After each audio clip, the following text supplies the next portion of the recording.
Well, welcome back to the Cordell and Men's Divorce Podcast. I'm Scott Trout, CEO and Managing Partner of Cordell Cordell.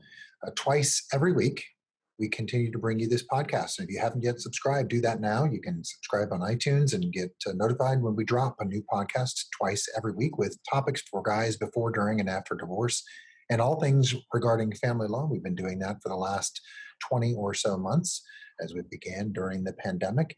And we want to continue to bring you educational and informational videos, podcasts, and other things, including our virtual town halls that are coming up here. We'll have one coming up in July and August and September. It's free to register. You can go to CordellCordell.com and find out more information, or you can log in and log on and ask questions live of our panel of Cordell Cordell attorneys and get answers right then and right there. So you got to go to CordellCordell.com for more information. It's free to register, but you just have to register to do that. And so we're going to continue to bring information on this podcast. Keep in mind, it's not an attorney-client relationship or not legal advice. I've always said that you've got to make sure to schedule a consultation with an attorney, someone who practices exclusively in family law like we do at Cordell Cordell. And you can meet with us on Zoom, WebEx, via phone, in person, however you want. You can just give us a call at 866-DADS-LAW, 866-DADS-LAW, or CordellCordell.com for more information. All right, joining us today in the St. Louis Metropolitan Area office is Melissa. Welcome. Hi, thank you, Scott.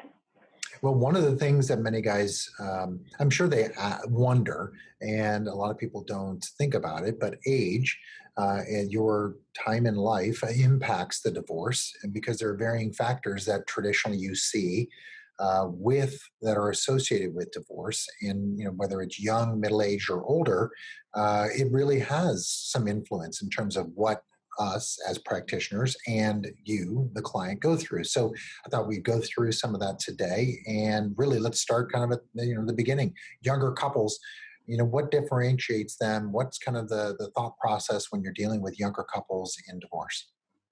So with younger couples, you're probably not going to see a lot of assets. They haven't had the opportunity to gain the monies that older individuals probably have. So if there is a home involved, it's probably likely that it's financed. So when it comes to that, you really only have two decisions to decide: either sell, or one of the individuals will refinance the home and buy the other out with an equalization payment. In addition, there's retirement accounts. They're probably not funded with much yet, considering they're likely in their late 20s, early 30s. And then again, probably not a lot of investments to split up, and there's just less financial stability among couples who are younger.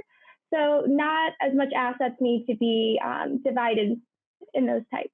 Yeah, and we'll get to, because you think about it, our process is the same in some regards. We file the petitions, we do our financials, we go through settlement conferences, settlement agreements, but it's not as complex. I was just doing a consultation last weekend, or at least on Monday, which was recognized as a holiday, but I had a consult on the phone with someone who'd been married for 30 plus years, and we'll get to that kind of the middle age or older divorce. But what you tend to see is younger couples starting out with lower incomes. They haven't acquired the assets, as you mentioned. So that means they probably don't have to be necessarily, for the most part, concerned with spousal support, right?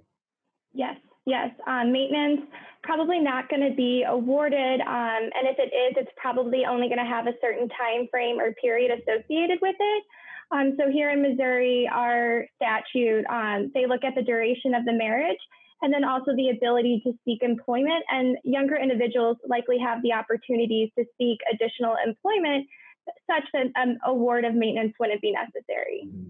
In coming with that in younger age, rolling out of school, I was just reading an article about these young kids graduating from Ivy League schools that are saddled with debt. They're coming out with an arts degree, making $20,000 a year, but they have $300,000 in debt. That's something you have to deal with, particularly that maybe you wouldn't with the middle or the older. It just comes with the timing of rolling out of school is debt, right, with younger couples? Yes, and normally that debt would probably be considered to be separate. They likely sign the loan individually without their spouse, but it is important to check to see if the jurisdiction you're in is a community property jurisdiction, and whether or not those loans were taken out during the marriage is something that you might want to consider. Here in the state of Missouri, though, your student loan debt is likely going to be considered yours and not of the marriage. Yeah. So as you think about rolling into the next age bracket, that kind of that middle-aged couple, Mhm. you may often find them in their second marriage, right? Yes, and if it's their second marriage, there may be a prenup that applies. So that's something that an attorney could, assist you with during a consultation. And coming with time, and as they've worked for a number of years, which means perhaps in like we just experienced over the last probably 3 to 4 years, a really high market, an investment market that is, the economy was on fire, which means retirement assets or investment opportunities go through the roof, and you see, wealth accumulation, which means you have more assets in the middle-aged couples that you have to deal with. Mhm. Yes, and then it's also important when you talk with your clients about whether or not they have knowledge of the family's finances, particularly just to ensure that every asset is being accounted for, any stock options, grants, things of that nature. And then another thing that we'll see, people who are a little bit older, they might have businesses. And these businesses could have been acquired before the marriage, during the marriage, but there's going to be likely a marital interest that needs to be determined. And in that case, you're going to likely need to hire an expert who can value that business and then potentially decide the exact number of interests and then the figure that they could buy out the other partner. So one thing we didn't talk about with younger couples, albeit it does happen, and you do see it obviously with kids, but you certainly are going to have potentially the likelihood of dealing with custody issues, albeit they may be older with this middle-aged couple. Yes. So with the younger couples, they're likely going to see a motion to modify at some point during the child's life. When you have a few older individuals, if the children are, of a more significant age, you're probably not going to have as many custody issues going forward. Might be less likely to see a motion to modify. Not that it can't happen, just it seems that when children are older, the parenting plans and the custody arrangements seem to go a little smoother. And so with retirement, I've divorced couples who were in their early 20s.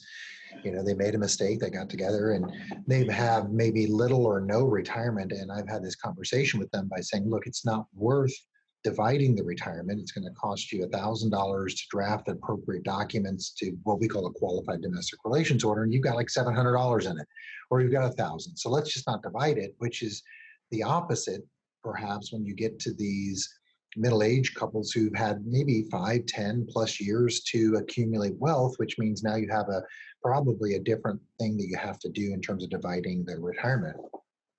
Absolutely. And they're also likely not retirement age at that point. So anything that they had acquired during the marriage would be considered marital, and their partner would have to split that with them. And then potentially another thing is multiple retirement accounts. When you're a little older, you might have had multiple jobs. They've given you different accounts, and we have to account for each one of those.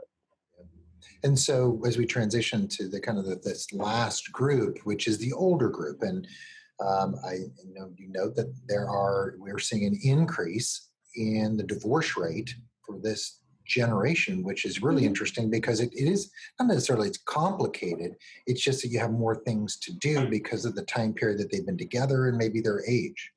Yeah. So we are seeing a dramatic increase in divorces, mainly among the baby boomers. And I think that we're seeing that based off of societal changes and it being more accepted to get divorces versus what their parents may have experienced. And these couples have potentially been together, like you stated, most of their adult life. Maybe they're empty nesters now, waited to put the divorce off until the children were old enough. You're going to see a little bit more of a financial stability amongst these individuals, and that arises numerous problems. So as you think about it, they've accumulated more stuff.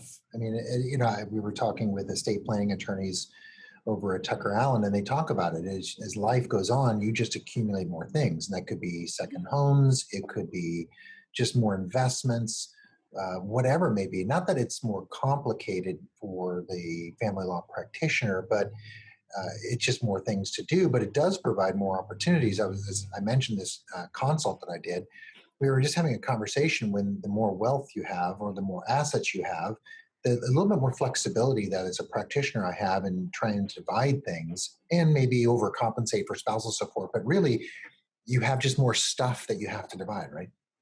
Absolutely. More stuff to divide, more things to consider. So they're likely more around the age of retirement.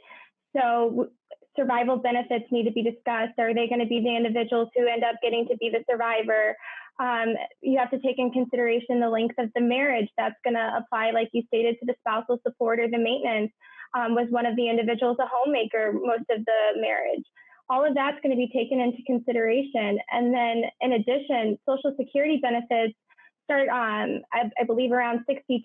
And if your marriage lasted over 10 years, the rules are relevant to the benefits that you might receive post-divorce. Yeah, it is. It's more complicated in that regard because you may have spouses, as you suggest, that have been at home or they haven't been in the workforce for a long time, which means spousal support comes into play. It gets a little bit more complicated, but we do have Social Security to think about with older adults who may be ready to retire or start drawing early. They may not be their plan. They may be waiting till 65, 67 or later. Just depends on Mm-hmm. what their outlook is. But maintenance does become maybe the more complicating issue for older adults who have been in a long-term marriage. Even if it's a short-term marriage, maybe it's not as complicated, but I imagine Yeah. long-term marriage, that's the more complicating factor is maintenance spousal support. It absolutely is. And, some of the other long-term considerations are, whether or not their long-term care, if they end up needing to go into homes, things of that nature, that also needs to be discussed during the divorce and how potentially, the homemaker would be able to pay for that if she hasn't had any, formal education or a job herself. Yeah, I got to believe that, especially I know I've actually divorced couples in their late 70s and early 80s. And that's even more complicated. You're dealing with health issues, long-term care issues, as you suggest. It does make it a little bit more complicated, but it is interesting, as you suggest, as we went through all these, the different things that really age brackets, Yeah. periods in life bring in divorce. So it's good stuff. Thanks, Melissa, for highlighting in a very Yeah. brief manner those three brackets. I appreciate the time. Appreciate it, Scott. Well, continue to join us. As I said, make sure to subscribe. You'll get notified every time we drop this every week, twice each week. And then go to our YouTube channel. It's full of information just like this, including videos, audio recordings, and all of our virtual town halls that we have been doing since probably February of 2020. And we continue to move forward in doing that. You can go to dadsdivorce.com. There are plenty of articles. I guarantee that you'll find an issue that you're interested in. There'll be an article with regards to that. Feel free to give us a call at 866-DADS-LAW. Happy to have that conversation, get in more detail with you and give you some legal advice there. And that is the only appropriate place to do so. But as I always say, find a lawyer that practices exclusively in family law like we do. So until next time, have a great week.